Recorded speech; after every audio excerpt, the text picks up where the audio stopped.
I am needy. Loudly, unapologetically, bodaciously needy. And you might just see my neediness in real time if a hot flash hits and I need to whip out my towel. Mama over here is nodding. But understand that neediness is not a flaw. It is a superpower. It's my superpower. Several years ago, one of my favorite cousins, who was more like a sister to me, had it with my need.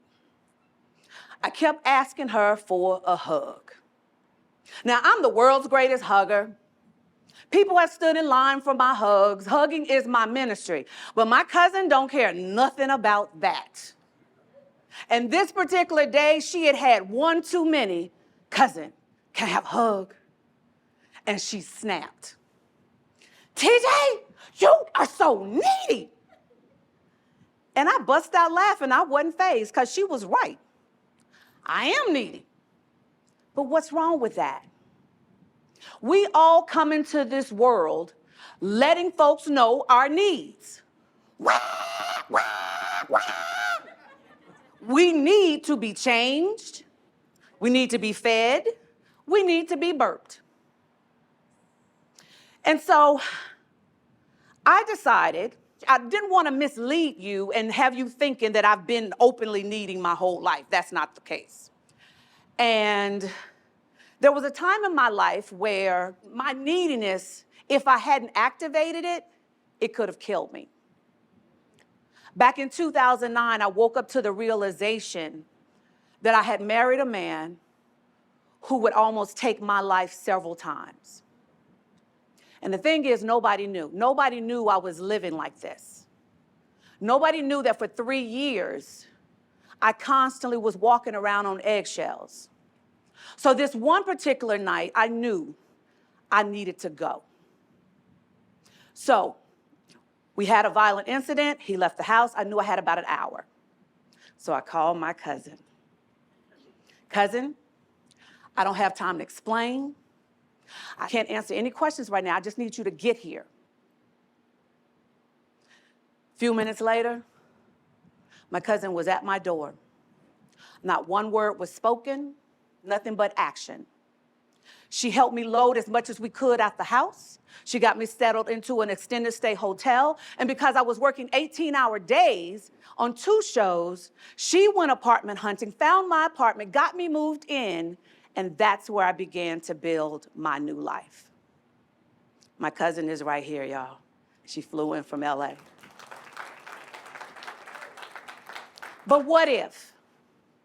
What if I had not called her? What if I let my shame, my pride, my ego convince me I should do this by myself? And that's when I decided that I'd never let anyone or anybody or anything stop me from using 3 words. I need help. And then I decided that I would lean in to this newfound superpower. And anytime the situation dictated it, I would just, neediness, activate. Dun, dun, dun, dun. So I want to spend the next few minutes giving you my 5 discoveries of how you can activate your superpower.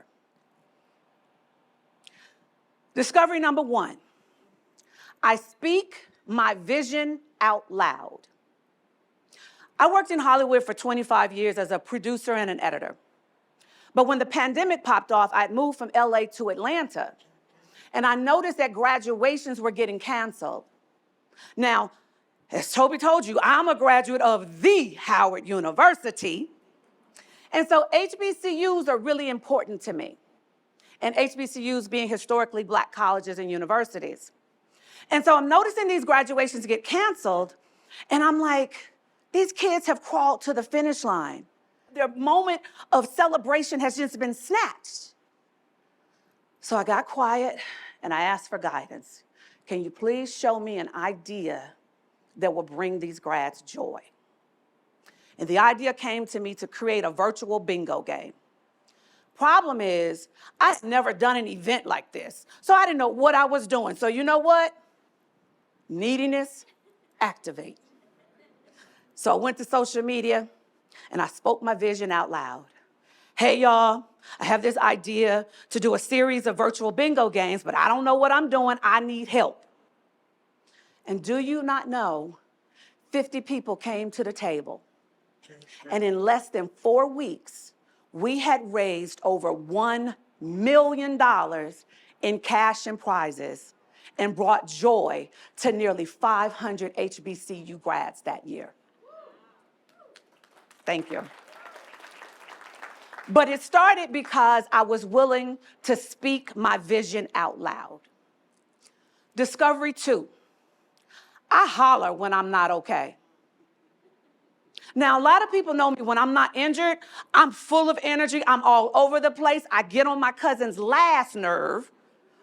And so much so that when I was his behind-the-scenes producer on Shaft, Samuel L. Jackson called me an MFing cheerleader on set one day. But back in 2021, that TeeJ had disappeared. I don't know why, but this inexplicable darkness had just overtaken me.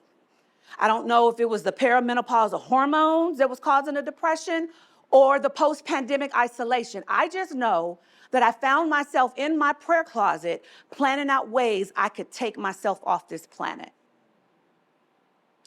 But in the middle of that darkness, neediness, activate. I call my people back in LA. I call my cousin. Cousin, something is wrong. I'm not okay. I need help. And a few days later, I found myself back in LA in my cousin's guest bedroom. And for the next 3 months, I mooched off of her while she took care of me and got me better and got my light back. But what would have happened had I not let her know I was not okay?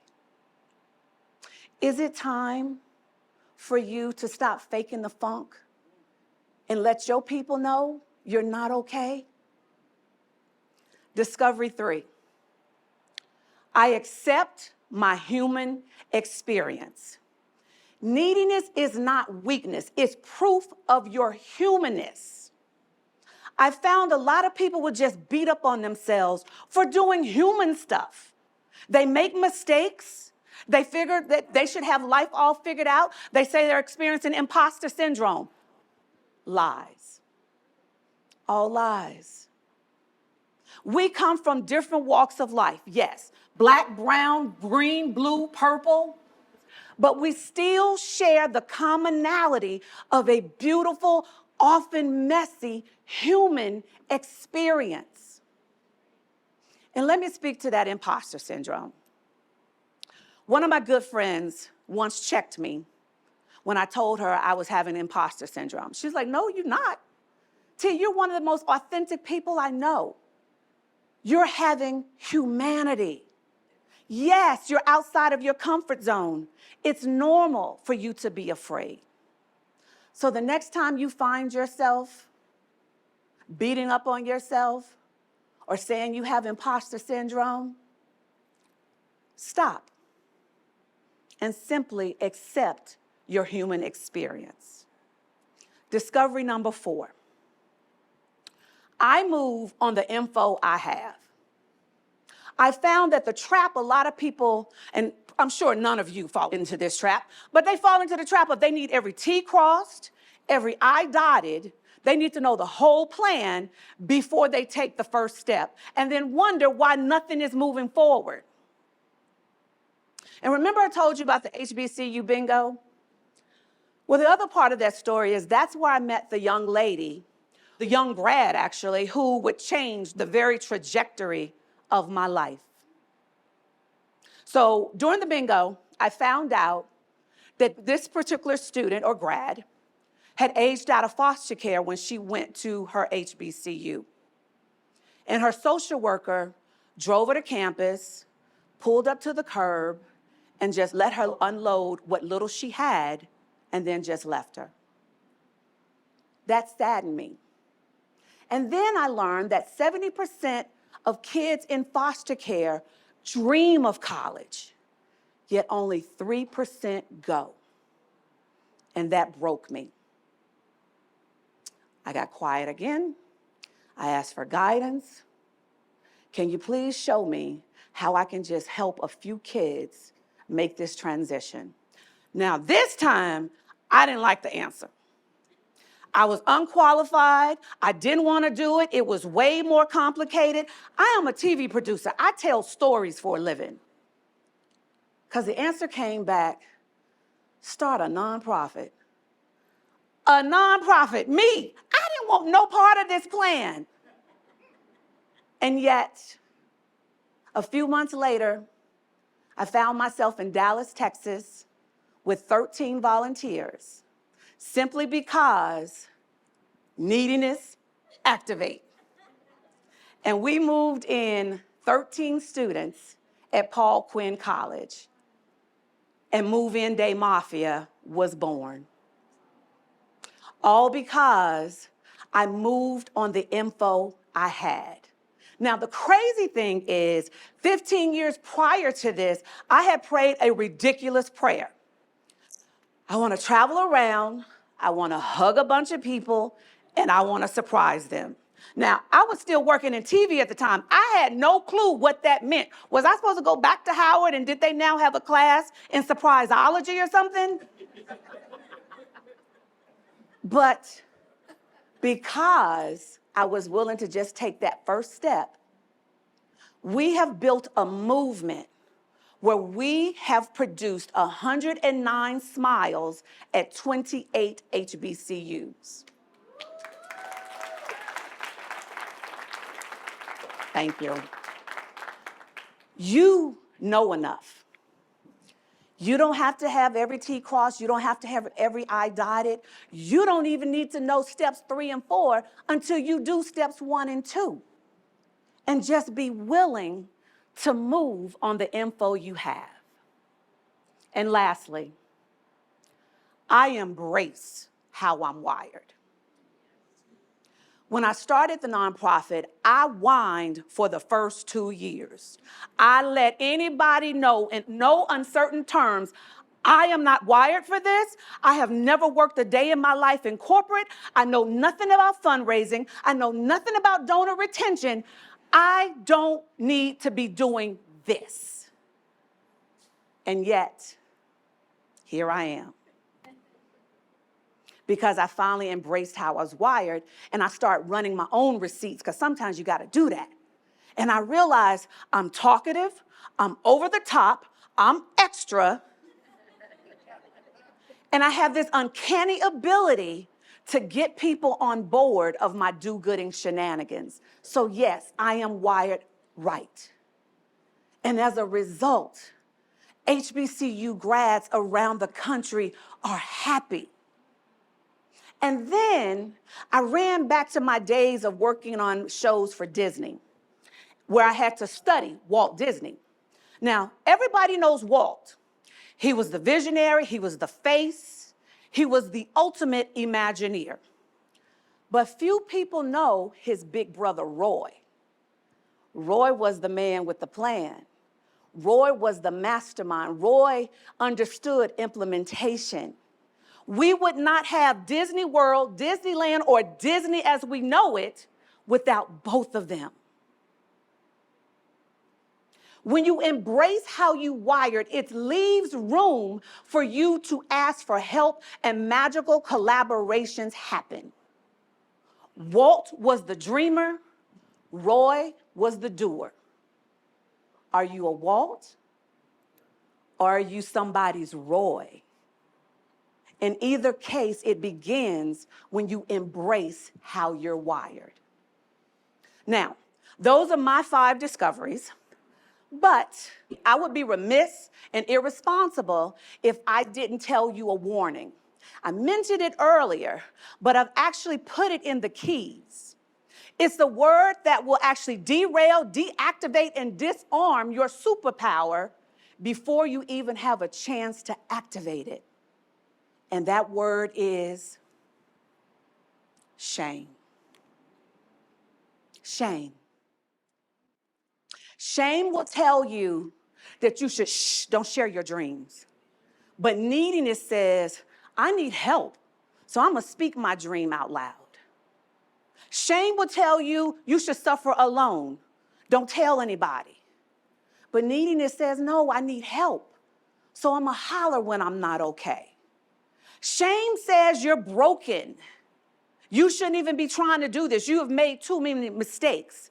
But neediness says, no, I'm going to accept my human experience.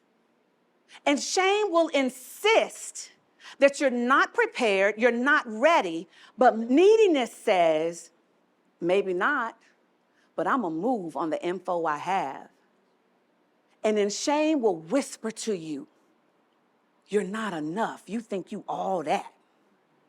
And you say, well, I am, simply because I embrace how I'm wired. Shame will feel like it's a weight around your ankle. Shame will actually dismantle your whole plan. But if you can squash shame long enough to just say 3 words, I need help, then you can move from me to the power of we. Neediness is not a weakness. Neediness is a superpower. And your need just might be somebody else's assignment. So you know what? Neediness, activate. Da, da, da, da. Thank you.